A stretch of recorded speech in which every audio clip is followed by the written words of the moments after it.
meramal akan kejadian-kejadian yang akan datang. Nah, ini termasuk dalam perkara syirik rububiyah, syirik akbar dalam perkara asma wa sifat maksud saya. Yaitu kaum munajjimun, kaum ahli nujum. Ya, kaum ahli nujum.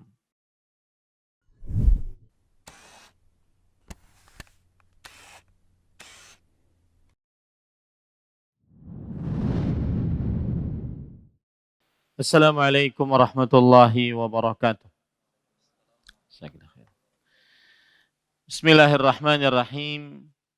Innal hamdalillah nahmaduhu wa nasta'inuhu wa nastaghfiruh wa na'udzu billahi min shururi anfusina wa sayyiati a'malina.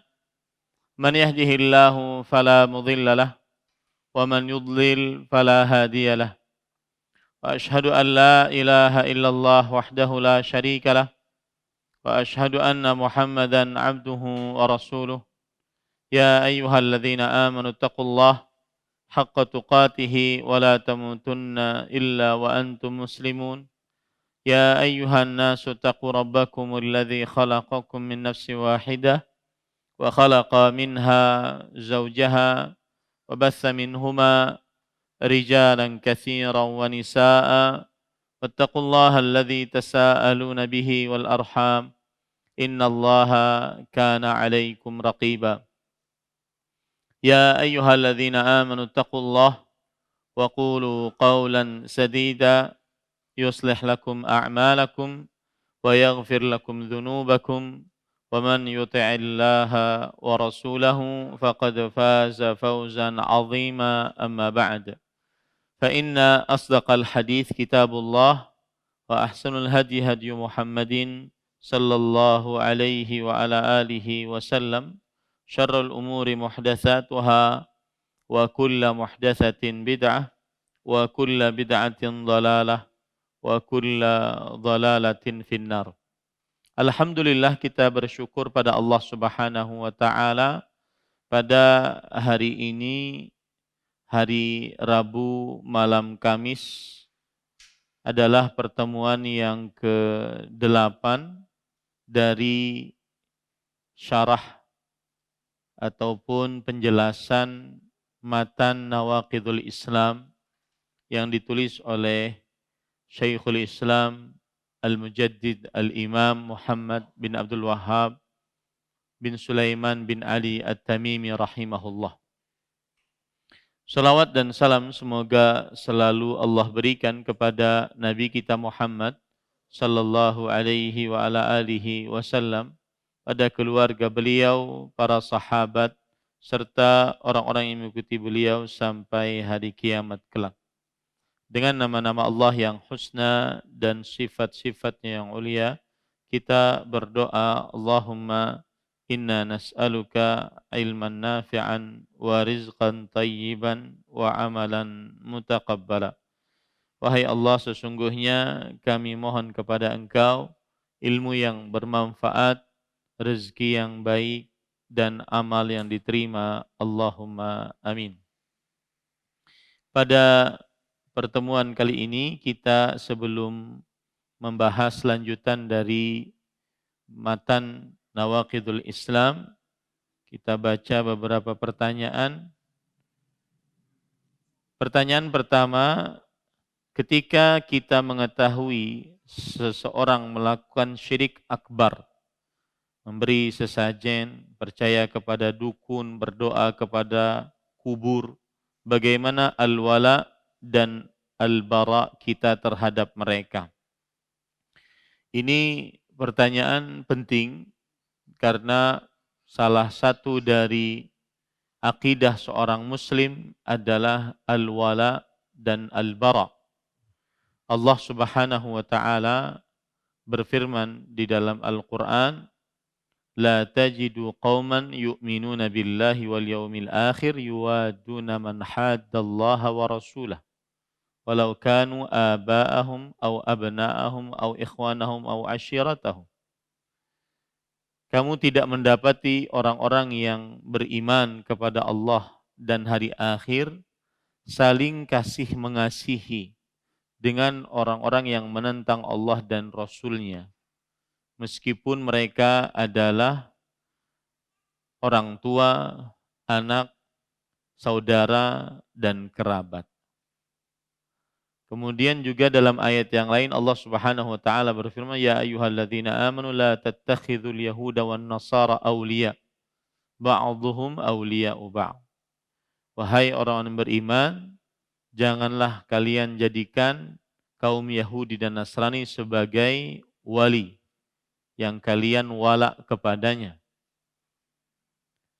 Ini ayat memberikan pelajaran kepada kita bahwa salah satu konsekuensi orang yang bersyahadat asyhadu an la ilaha illallah wa asyhadu anna Muhammadar Rasulullah adalah al-wala dan al-bara. Al-wala artinya adalah dekat, cinta, selalu bersama. Dan itu arti secara bahasa. Adapun arti secara istilah syariat, maka al-wala adalah keyakinan seorang muslim terhadap muslim lainnya untuk senantiasa mencintai hanya kepada Islam dan kaum muslimin. Ingin dekat hanya kepada Islam dan kaum muslimin. Ingin menjadi teman yang paling dekat, tolong menolong dalam kebaikan dan ketakwaan hanya kepada Islam dan kaum muslimin. Al-bara artinya al-bu'du, jauh, wal khalas, berlepas diri. Dan secara istilah syariat adalah keyakinan seorang muslim untuk berlepas diri dari segala macam kesyirikan dan pelaku-pelakunya. Meskipun pelaku-pelakunya tersebut adalah para kerabat orang tua, anak, saudara, dan juga para kerabat lainnya. Maka sikap kita seorang muslim ketika melihat orang yang melakukan kesyirikan adalah kita wajib di dalam hati kita untuk beral-bara, yaitu disloyalitas, membenci kesyirikan yang dilakukan dan juga pelaku kesyirikan tersebut. Sebagaimana yang dilakukan oleh Nabi Ibrahim alaihissalam. Ketika Nabi Ibrahim berkata kepada bapaknya dan kaum bapaknya yang menyembah berhala, "Inna bura'a'u minkum wa mimma ta'budun." Kami berlepas dari kalian dan apa yang kalian ibadahi. Wa bada bainana wa bainakumul adawatu wal baghdha'u abadan hatta tu'minu billahi wahda. Yang artinya, dan selalu nampak antara kami dengan kalian permusuhan dan kebencian selamanya sampai kalian beriman kepada Allah semata. Inilah sikap seorang muslim ketika melihat kesyirikan, yaitu berbara, berlepas diri dari kesyirikan tersebut, kemudian berlepas diri dari pelaku kesyirikan tersebut, membenci kesyirikan tersebut dan membenci pelaku kesyirikan tersebut. Kemudian sikap yang kedua adalah mendakwahinya.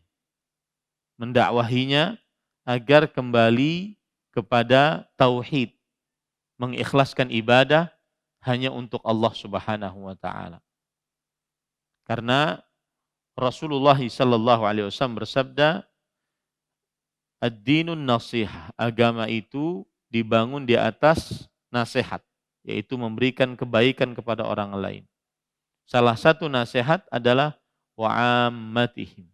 Nasihat kepada kaum muslimin secara umum untuk senantiasa taat kepada Allah, menjauhi maksiat-maksiat Allah. Dan ketaatan yang paling agung adalah tauhid, kemaksiatan yang paling besar adalah kesyirikan. Oleh karena itu, sikap yang kedua adalah mendakwahi mereka, menasihati mereka agar menjauhi dari dan berlepas diri serta bertobat dari kesyirikan tersebut. Wallahu alam. Pertanyaan kedua, apa pelaku syirik besar yang sudah bertobat perlu bersyahadat ulang? Maka jawabannya iya. Jika dia telah melakukan syirik besar, maka dia bersyahadat ulang. Tetapi cukup di dalam atau pada dirinya, ataupun juga pada di hadapan khalayak ramai jika memang sudah terkenal dengan kesyirikan akbar. Seperti misalkan dukun, sihir, yang melakukan syirik akbar dan dia terkenal di tengah masyarakat melakukan praktek sihir dan perdukunan. Maka pada saat itu jika dia bertobat, lebih baik dia bersyahadat di hadapan khalayak ramai sehingga seseorang atau kaum muslimin mengetahui bahwasanya dia sudah bertobat. Atau yang murtad, apabila dia murtad dan tidak banyak yang mengetahuinya, cukup dia bersyahadat asyhadu an la ilaha illallah wa asyhadu anna muhammadar rasulullah. Sudah masuk dia kembali ke dalam agama Islam dengan syarat dia sebenar-benar taubat, menyesal atas perbuatannya, kemudian meninggalkan kesyirikan yang pernah dia lakukan atau kemurdadan yang pernah dia lakukan dan bertekad untuk tidak kembali. Jika memang dia dikenal sebagai seorang yang murtad di hadapan khalayak ramai, maka sebagai pengetahuan untuk orang banyak bahwa dia sudah kembali ke dalam agama Islam, dia boleh untuk mengucapkan syahadat di hadapan khalayak ramai. Wallahu a'lam. Baik, kita lanjut sekarang kepada pembahasan yang lalu, yaitu pembatal keislaman yang kedua. Masih kita membicarakan tentang pembatal keislaman yang pertama, masih kita membicarakan tentang perkataan penulis asyirku fi ibadatillah. Mensyirikan Allah Subhanahu wa taala di dalam beribadah kepada Allah Subhanahu wa taala. Dan pada pertemuan sebelumnya kita sudah membagi kesyirikan dengan panjang lebar. Intinya ada syirik akbar dan syirik asghar. Kemudian kita juga sudah mengetahui bahwa beberapa hal yang berkaitan dengan syirik akbar dia adalah larangan yang paling besar dilarang oleh Allah. Dia adalah keharaman yang paling pertama dilarang oleh Allah.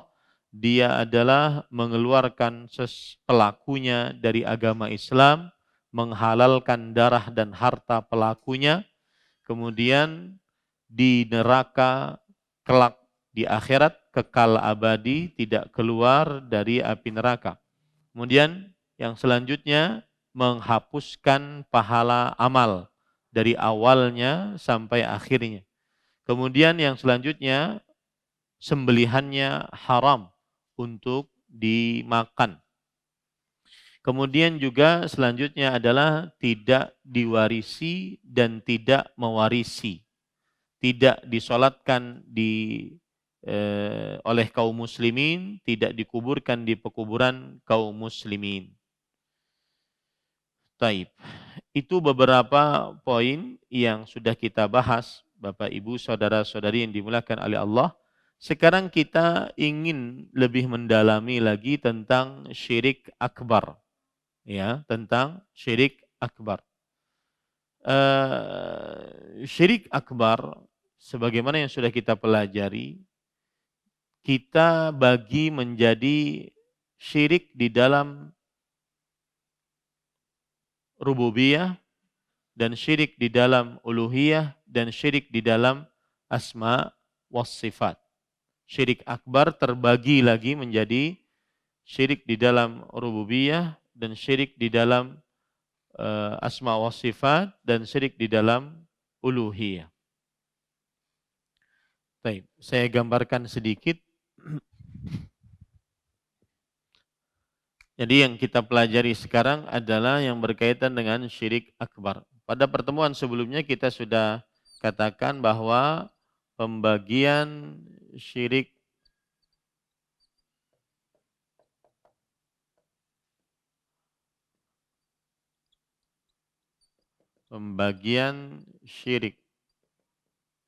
kemudian dibagi menjadi dua, asyirkul akbar,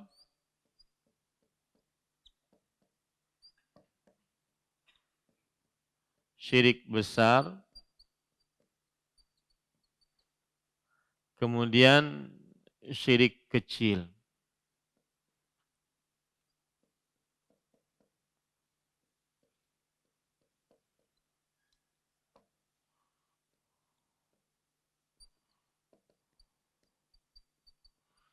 Baik.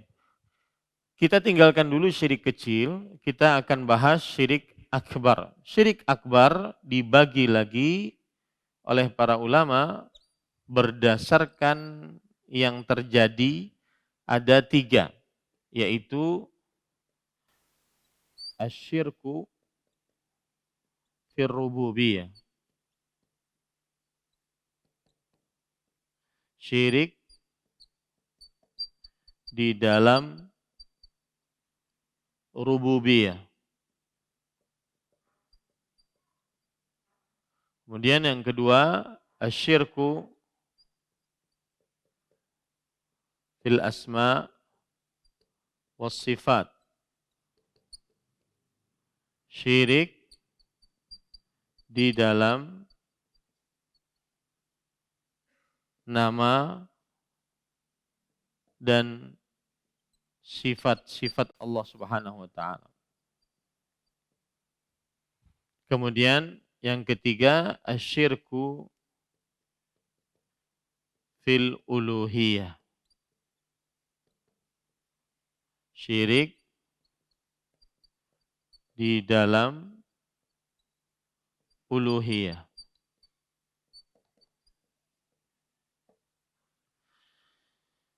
Nah, kita akan bagi atau kita akan mempelajari poin ini dulu.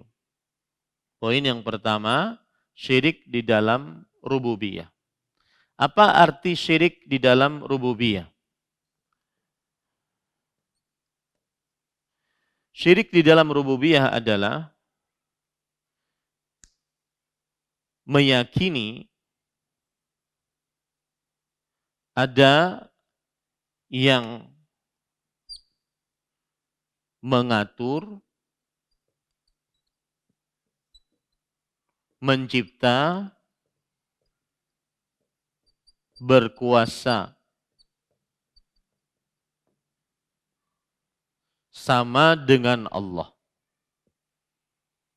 Meyakini ada yang mengatur, mencipta, berkuasa sama dengan Allah.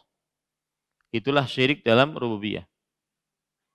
Seperti mengatur, misalkan turun hujan, kemudian menahan hujan,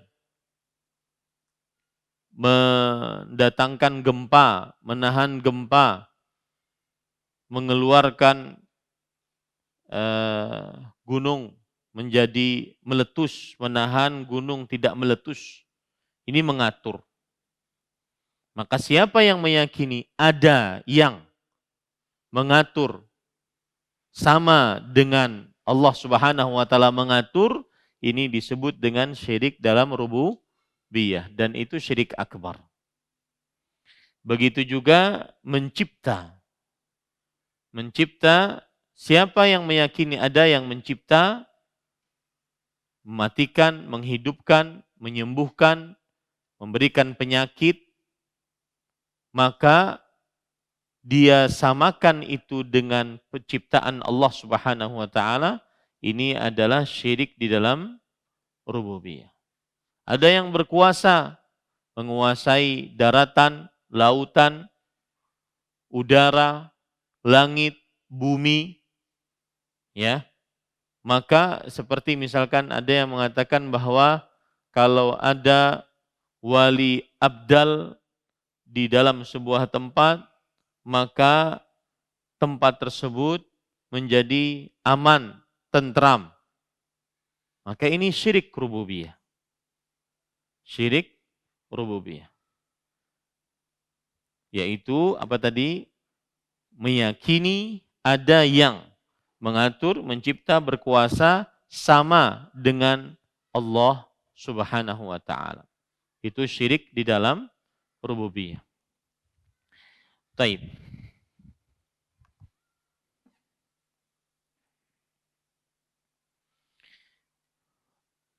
Dalil-dalil yang menunjukkan akan hal ini bahwasanya syirik di dalam rububiyah adalah meyakini ada yang mengatur mencipta sama dengan Allah Subhanahu wa taala. Di antaranya adalah surat Fatir ayat 2 sampai 3. Ma yaftahillahu lin-nasi min rahmah fala mumsika laha wa ma yumsik fala mursila lahu min ba'dihi wa huwal azizul hakim. Ya ayyuhan nasu dzkuru ni'matallahi 'alaikum hal min khaliqin ghairullah yarzuqukum minas sama'i wal ard la ilaha illa huwa fa anna tu'fakun. Yang artinya apa saja yang Allah Subhanahu wa taala bukakan untuk manusia dari rahmat, maka tidak ada yang bisa menahannya. Jadi kalau Allah inginkan si fulan dapat rahmat, tidak ada yang bisa menahannya. Wa ma yumsik fala mursila lahu min ba'dih. Dan sebaliknya, apa saja yang ditahan oleh Allah bahwa si fulan tidak dapat rahmat, maka tidak ada yang mengutus rahmat kepadanya. Allah Al-Aziz, Maha Kuasa. Allah Al-Aziz, Maha Kuasa. Al-Hakim, Maha Bijaksana. Wahai manusia, ingatlah nikmat Allah atas kalian. Apakah? Ingat, apakah ini bukan untuk dijawab, tetapi untuk pertanyaan pengingkaran. Yang artinya tidak ada. Tidak ada seorang pun pencipta selain Allah. Lihat, mencipta. Yang pertama berkuasa, yang pertama mengatur, mencipta. Ya, tidak ada seorang pun yang mencipta selain Allah, yang memberikan rezeki kepada kalian dari langit dan dari bumi. Memberikan rezeki, mengatur. Makanya rububiyah terfokus pada 3 poin, yaitu al-khalqu wal mulku wat tadbir. Penciptaan, pengaturan, kekuasaan. Itu tidak ada yang memilikinya kecuali Allah. Siapa yang meyakini ada yang mengatur, ada yang mencipta, berkuasa sama dengan Allah, maka berarti dia telah melakukan syirik akbar. Makanya di akhir ayat Allah mengatakan, La ilaha illa huwa fa anna tu'fakun. Tidak ada ilah yang berhak diibadahi kecuali Dia, Allah. Mengapa kalian berpaling? Artinya gini, kalau kita meyakini Allah memiliki penciptaan, pengaturan, kekuasaan, maka sejatinya hanya Allah yang kita ibadahi, yang kita berdoa kepadanya, minta tolong kepadanya, minta perlindungan, minta pertolongan dalam keadaan yang sempit. Karena hanya Allah Al-Khaliq, Al-Malik, Al-Mudabbir. Maha pencipta, maha kuasa, maha pengatur. Begitu juga dalam surat Yunus ayat 107. Allah Subhanahu wa taala berfirman, "Wa in yamsaskallahu bidhurrin fala kashifa lahu illahu wa in yuridka bi khairin fala radda li fadlih." Jika Allah menginginkan untukmu keburukan, maka tidak ada yang mengangkat untuknya kecuali Dia. Si fulan kena keburukan, maka tidak ada yang bisa mengangkat keburukan tersebut kecuali Allah. Pengaturan, ya, kekuasaan. Dan jika Allah menginginkan si fulan kebaikan, tidak ada yang bisa menolaknya. Tidak ada yang bisa menolaknya. Ini juga termasuk daripada pengaturan kekuasaan. Nah, ini menunjukkan bahwasanya keyakinan siapa yang meyakini bahwa ada yang mengatur, ada yang mencipta, ada yang berkuasa, bersamaan disamakan dengan Allah, maka ini adalah syirik dalam rububiyah. Seperti juga termasuk di dalam rububiyah adalah, syirik dalam rububiyah adalah mengaku mengetahui akan hal gaib. mengaku mengetahui akan hal gaib. Allah Subhanahu wa taala berfirman dalam surat Al-An'am ayat 59, "Wa 'indahu mafatihul ghaib la ya'lamuha illahu." Dan di sisi Allah, hanya di sisi Allah, kunci-kunci ilmu gaib. Tidak ada yang mengetahuinya kecuali Allah, kecuali Dia. Kunci-kunci ilmu gaib ada 5 yang berkaitan dengan penurunan hujan, kapan waktunya, yang berkaitan dengan apa yang ada dalam rahim, apakah dia hidup, mati, bagaimana rezekinya, maka hanya Allah yang mengetahuinya. Berkaitan dengan hari kiamat, kapan dibangkitkan, hanya Allah yang mengetahuinya. Berkaitan dengan hidup mati manusia, hanya Allah yang mengetahuinya. Yang berkaitan dengan perbuatan manusia di muka bumi ini, hanya Allah yang mengetahuinya. Yang berkaitan dengan langit, tadi hujan turun, hanya Allah yang mengetahuinya. 5 kunci gaib, tidak ada yang mengetahuinya kecuali Allah. Apabila ada yang mengaku mengetahui akan hal gaib, maka berarti dia sudah melakukan praktek syirik akbar dalam rububiyah. Kenapa? Karena dia meyakini ada yang mengatur, mencipta, berkuasa sama dengan Allah. Selalu ya, syirik itu harus selalu ada persamaan. Ada perkataan menarik dari Syekhul Islam Ibn Taimiyah rahimahullah dalam kitab Majmu' Fatawa. Beliau mengatakan, "Innar Rabba subhanahu huwal malikul mudabbir." Saya suka sekali, jujur dalam hati saya kalau lagi membaca perkataan-perkataan tentang pengagungan Allah itu saya suka sekali. Karena ini Tuhan kita yang kita ibadahi selama ini. Ini Tuhan kita yang kita ruku, sujud, kita tadah tangan, kita baca Qur'annya, kalamnya setiap hari. Ini Tuhan kita yang harus kita agungkan. Lihat, beliau mengatakan, "Inna Rabba subhanahu huwal malikul mudabbirul mu'ti al-mani'ud dar nafi al-khafid al-rafi' al-mu'izz al-mudhil." Sesungguhnya Ar-Rabb, Maha Suci Allah, dialah yang sang raja, sang maha pengatur, sang maha pemberi, sang maha menahan, sang maha memberi mudarat, sang maha memberi manfaat, yang mengangkat, yang maha mengangkat, yang maha merendahkan, yang maha memuliakan, yang maha menghinakan.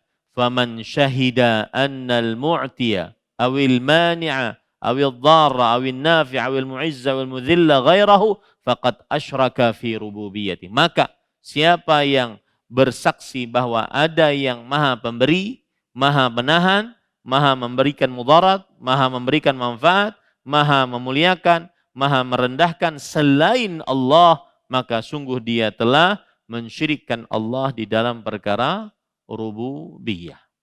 Di dalam perkara rububiyah. Taib. Pada ikhwah yang dirahmati oleh Allah Subhanahu wa taala, sekarang kita ingin bahas kelompok-kelompok mana saja yang masuk ke dalam kesyirikan ini. Syirik rububiyah. Kelompok mana saja yang masuk di dalam syirik rububiyah. Yang pertama yaitu kelompok Majusi. Kaum Majusi yang meyakini bahwa ada Tuhan cahaya dan ada Tuhan kegelapan.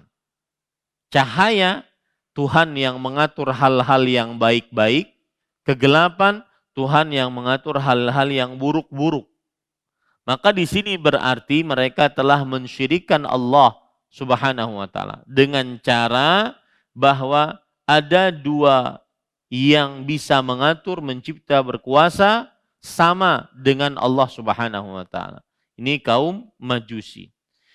Kemudian yang kedua adalah kaum Nasrani. Mereka adalah musyrikun fi syirkil akbar fi rububiyah. Mereka adalah musyrikun fi syirkil akbar fi rububiyah. Kaum Nasrani orang-orang musyrik di dalam syirik akbar di dalam rububiyah. Karena mereka meyakini at-tatslits, yaitu 1 dalam 3, 3 dalam 1, yang sampai saat ini mereka sendiri tidak bisa menjelaskannya. Apa itu akidah tatslits, yaitu trinitas. Mereka tidak bisa menjelaskan.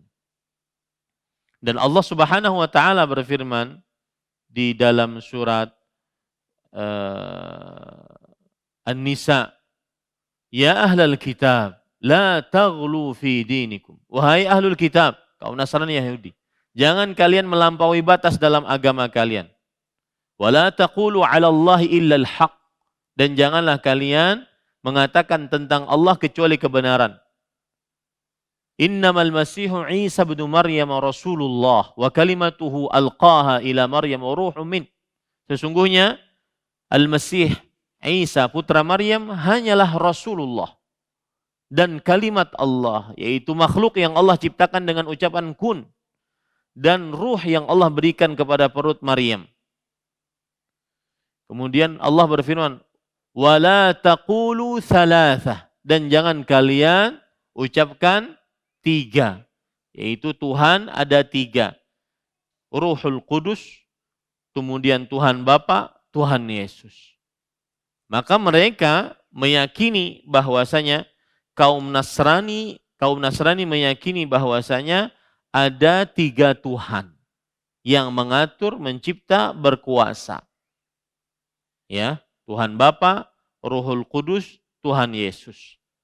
Ini adalah syirik akbar di dalam perkara rububiyah. Makanya aneh kalau seandainya ada yang mengusung pendapat liberalisme yang menyatakan bahwa kaum Nasrani sama dengan agama Islam. Apa samanya? Mereka mensyirikkan Allah Subhanahu wa taala di dalam rububiyah, penciptaan, pengaturan, kekuasaan. Sedangkan kita mentauhidkan Allah Subhanahu wa taala di dalam rububiyah, bahwa hanya Allah yang Maha Pengatur, yang Maha Pencipta, Maha Berkuasa. Kemudian yang ketiga, yaitu kaum Qadariyah. Kaum Qadariyah, mereka sebenarnya adalah musyrikun fir rububiyah. Mereka orang-orang musyrik di dalam perkara rububiyah. Kenapa? Karena kaum Qadariyah meyakini bahwasanya manusia mempunyai kudrah dan iradah mustaqillah 'anil Rabb Subhanahu wa taala. Manusia mempunyai kudrat, kekuasaan, iradat, keinginan yang tersendiri dari kekuasaan dan keinginan Allah Subhanahu wa taala. Makanya kaum Qadariyah yang terdahulu, yang sudah habis generasinya, mereka mengatakan bahwa annal amra unuf wallahu la ya'lamu ma qaddara lil insan. Bahwasanya segala perkara terjadi tiba-tiba. Allah tidak mengetahui takdir makhluk. Ini kaum Qadariyah zaman dahulu yang sudah habis mereka. Ya, tapi ada orang-orang zaman sekarang yang tidak paham tentang Qadariyah mengatakan seperti itu. Padahal ini kelompok sudah habis. Kaum Qadariyah yang kedua yang datang belakangan adalah yang meyakini bahwa manusia mempunyai keinginan, kudrat, iradat, kekuasaan, dan keinginan tersendiri. Berbeda dengan kekuasaan Allah. Ketika saya mengangkat handphone ini, maka yang mengangkat adalah Ahmad Zainuddin. Tidak ada kuasa Allah dan iradat Allah sama sekali di dalam diri saya. Ini kaum Qadariyah. Berarti mereka sebenarnya musyrikun fir rububiyah. Mereka sebenarnya mensyirikkan Allah di dalam rububiyah. Karena mereka meyakini bahwa ada yang mengatur, mencipta, berkuasa sama dengan Allah. Ya. Sedangkan lalu pendapat yang benar bagaimana Ustaz? Ahlus Sunnah wal Jamaah pendapatnya yang benar, yaitu perhatikan perkataan saya ini dalam masalah takdir, yaitu manusia memiliki kekuasaan atas perbuatannya dan manusia yang melakukan perbuatan tersebut. Saya ulangi. Manusia memiliki kekuasaan atas perbuatannya. Saya mengangkat ini, saya memiliki kekuasaan. Dan manusia yang melakukan perbuatan tersebut, saya yang mengangkatnya. Wallahu khaliquhum. Dan Allah yang menciptakan mereka. Paham? Begitu akidah yang benar. Dan Allah menciptakan mereka. Allah yang menciptakan saya mengangkat ini. Allah yang menciptakan saya yang sedang berbicara. Dengan begitu kita menyatukan akidah di dalam takdir sesuai dengan Ahlus Sunnah wal Jamaah antara kebatilan kaum Qadariyah dengan kebatilan kaum Jabariyah. Dan Allah berfirman dalam surah As-Saffat ayat 96, "Wallahu khalaqakum wa ma ta'malun." Allah yang menciptakan kalian dan apa yang kalian perbuat. Lihat bahasanya kan Allah yang menciptakan kalian. Jadi Ahlus Sunnah wal Jamaah berpendapat di dalam masalah af'alul ibad, perbuatan-perbuatan hamba adalah bahwa seorang hamba mempunyai kuasa untuk melakukan perbuatannya. Satu. Yang kedua, seorang hamba yang langsung melakukan perbuatan tersebut. Dua. Tetapi Allah yang menciptakan perbuatan mereka. Begitu bahasanya. Sebagaimana disebutkan dalam ayat Wallahu khalaqakum wa ma ta'malun. Dan Allah yang menciptakan kalian dan apa yang kalian perbuat. Surat As-Saffat ayat 96. Baik, kemudian yang selanjutnya yang keempat yang menyimpang di dalam perkara syirik rububiyah, syirik akbar dalam perkara rububiyah adalah yaitu kaum ateisme yang berkeyakinan bahwa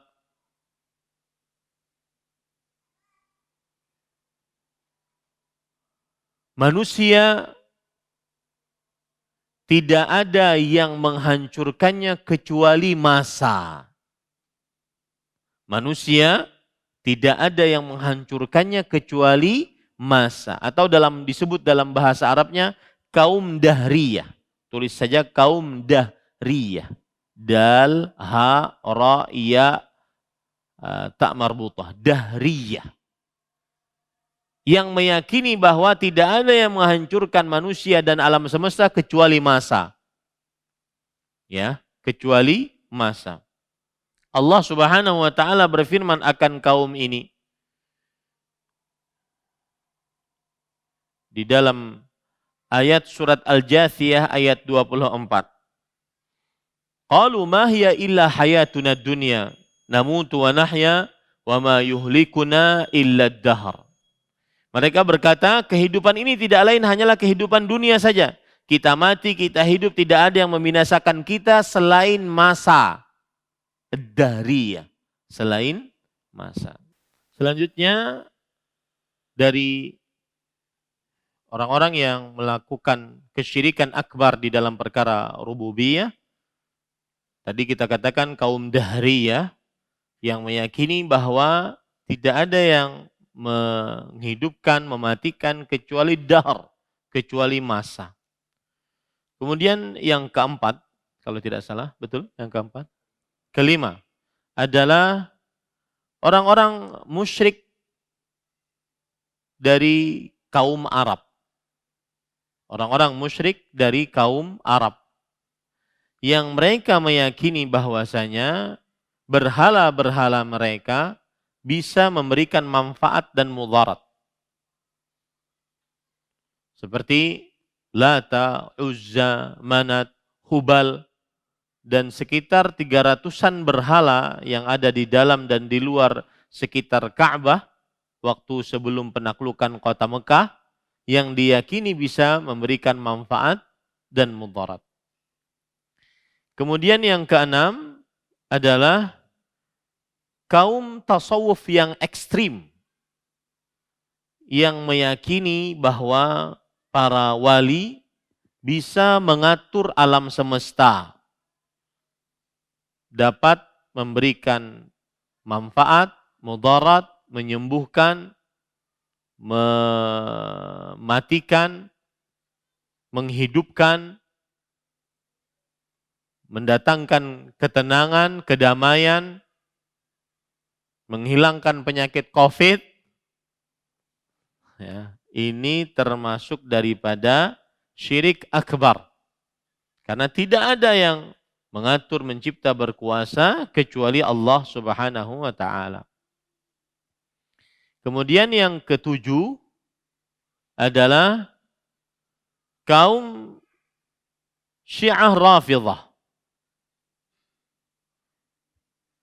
yang mana mereka meyakini bahwasanya para imam bisa yatasarrafu fil kaun, bisa mengatur alam semesta, mengetahui akan hal gaib, mengetahui kapan mereka mati, dan tidak mati kecuali dengan izin mereka. Nah, ini banyak nih keyakinan, misalkan ada orang sekarat gitu ya, mau meninggal, tapi kok belum mati-mati gitu. Ada yang dihadang nih, Jan. Nah, sekalinya tuan gurunya datang, kemudian megang ini, kemudian dibacakan, maka kemudian diyakini bahwasanya jika meyakini tuan guru tersebutlah yang mematikan, menghidupkan, maka ini syirik akbar.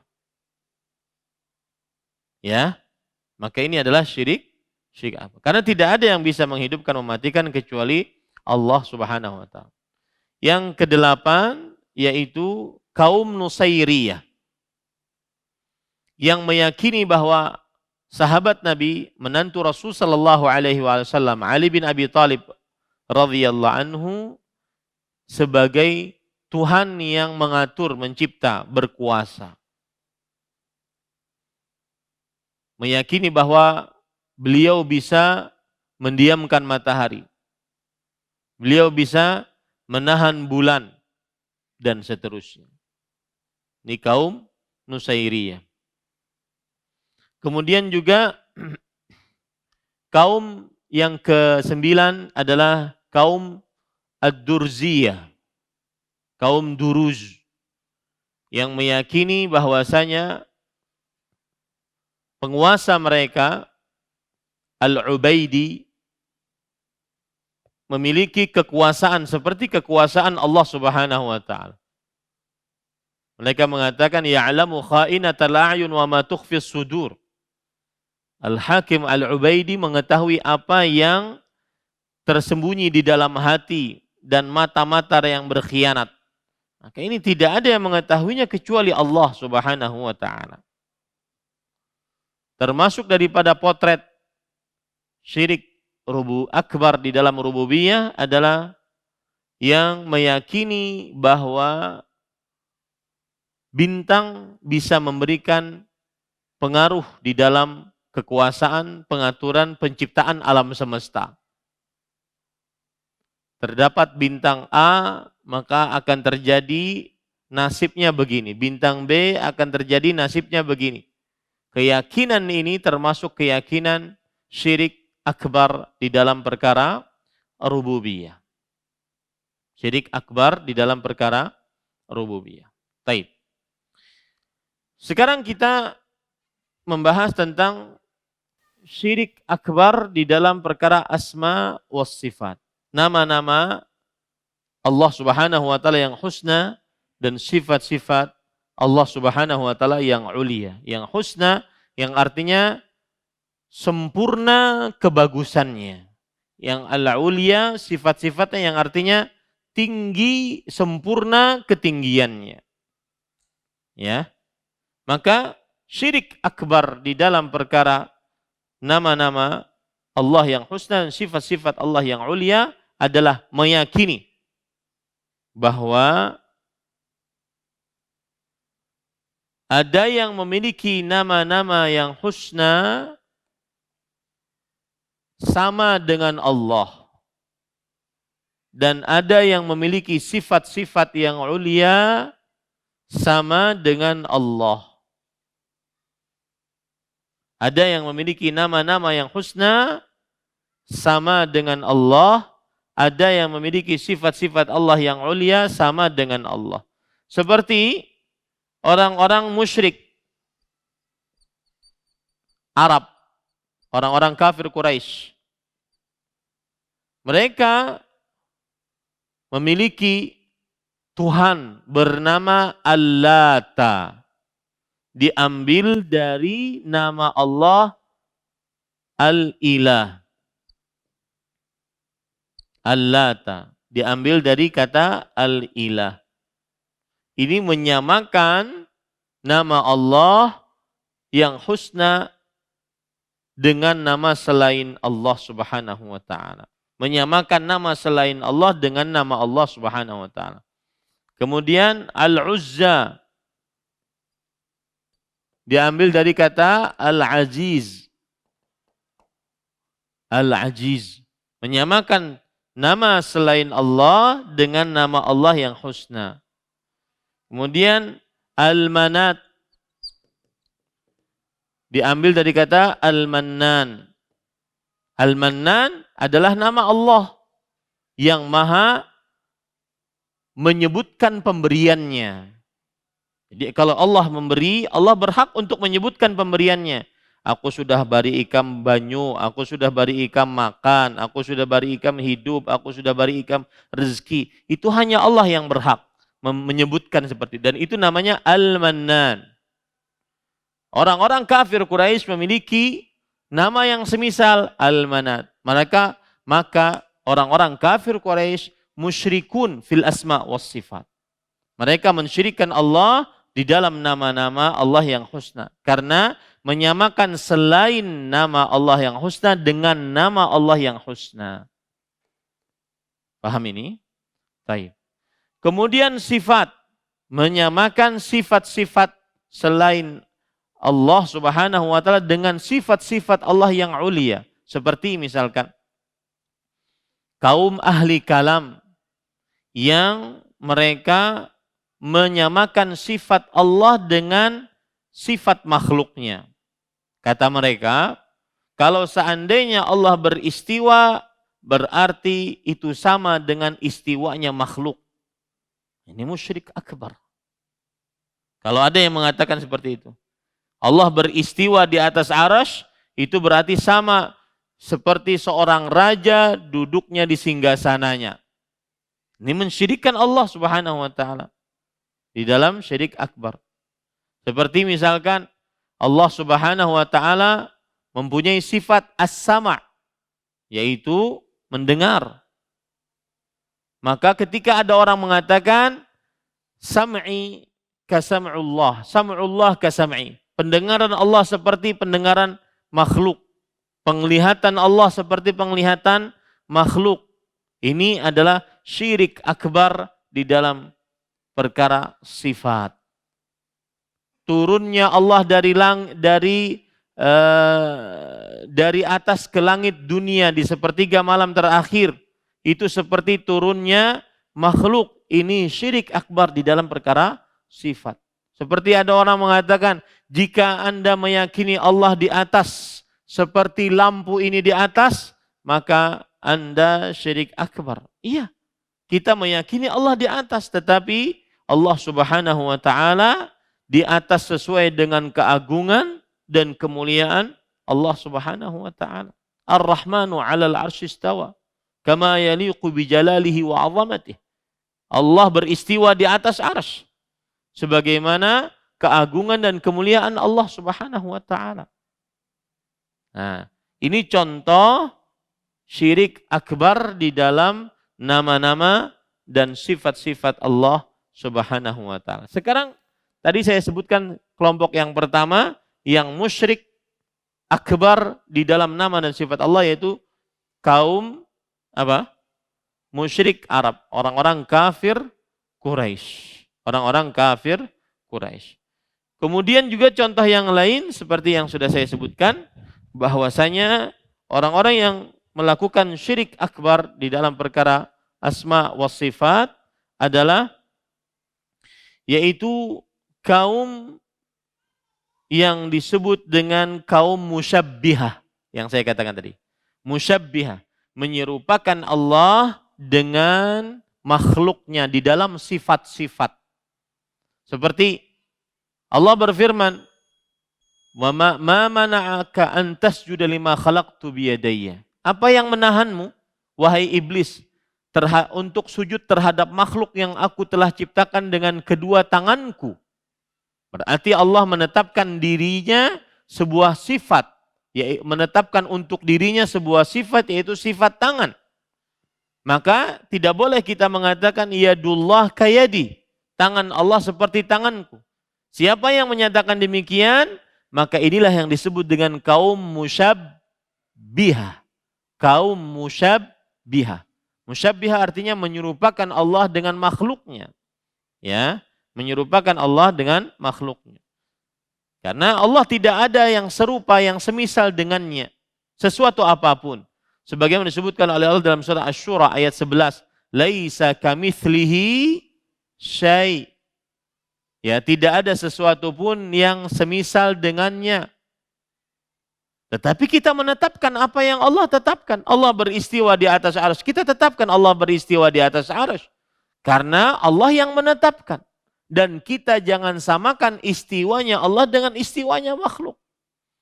Allah menetapkan wajah bagi dirinya. Wa yabqa wajhu rabbika dzul jalali wal ikram. Dan tetap wajah Tuhanmu yang memiliki keagungan dan kemuliaan. Allah menetapkan wajah bagi Allah. Tapi jangan samakan wajah Allah dengan wajah makhluk. Ya, siapa yang menyamakan, maka ini masuk ke dalam syirik akbar. Dan kaum seperti ini disebut kaum apa tadi? Musyabbihah. Kaum yang ketiga adalah kaum sebagian dari yang menyimpang dari kaum tasawuf. Yang meyakini bahwasanya wali-wali mereka mengetahui akan hal gaib. Wali-wali mereka mengetahui akan hal gaib dengan topeng karamah. Dengan topeng bahwa si fulan, si wali tersebut memiliki karamah. Ini tidak benar. Tidak ada yang mengetahui akan hal. Saya pernah menceritakan di masjid ini. Hal gaib ada dua. Yang berkaitan dengan Allah, yaitu zat Allah, sifat Allah, tidak ada yang mengetahuinya. Kemudian yang kedua yang berkaitan dengan makhluk-makhluk Allah. Makhluk-makhluk Allah ada 5. Yang berkaitan dengan langit. Tidak ada yang mengetahuinya kecuali Allah. Tentang langit, pengaturan langit, penduduk langit, tidak ada yang mengetahui kecuali Allah. Kemudian yang berkaitan dengan apa yang terjadi di atas muka bumi ini, yang akan datang, tidak ada yang mengetahuinya kecuali Allah. Kemudian tentang hari kiamat, kapan terjadinya, bagaimana terjadinya, di mana terjadinya pertama kali, tidak ada yang mengetahuinya kecuali Allah Subhanahu wa taala. Kemudian yang selanjutnya yaitu yang berkaitan dengan